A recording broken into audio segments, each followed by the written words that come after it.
to help us avoid basically losing throughout the day is utilizing the candles. Just get past all that comes, you'll die.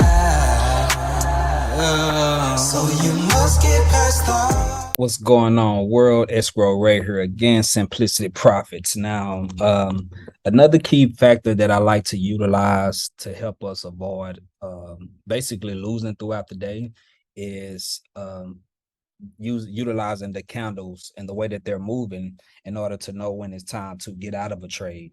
So I know a lot of people are pretty much indicator friendly. One of the reasons I don't like to depend on the indicators a lot, because I mean, indicators is more so man-made. So a lot of times it's not 100%. Now they can work in your favor, but they're just, since they are man-made, a lot of times we don't know if it's gonna still be 100% going on my way. So these are methods that I've been using for the last, like I say, months on top of months, and I haven't had a loss day since then. And most can validate that because they seen that I post pretty much every day just to show people of my victories when I day trade. So this is another key factor that I use when I'm day trading. I just like to utilize other candles just to keep it this simple. Everything should be simple with the way we're playing. It shouldn't be difficult. It shouldn't be all over the place.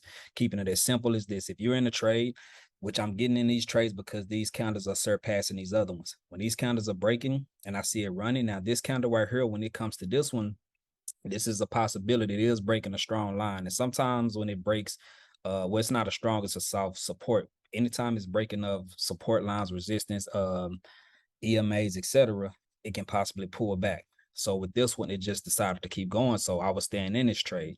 And now we see this candle is surpassing that candle. This candle here is surpassing that candle. And what we mean by surpassing them, we want the full body to be passing them. Now, if it's a long wick, sometimes you'll see a long wick stretch out. Sometimes you have to be cautious of those because sometimes it's hard for the next candle to pass it. But I'll still sit in to see if it's going to pass it, because if I'm in at a good entry up here, then it's not going to take up my profit. It's not going to take up all my profit. So then I know to go ahead and get out, because most of the time we know that it's going to be of a pullback.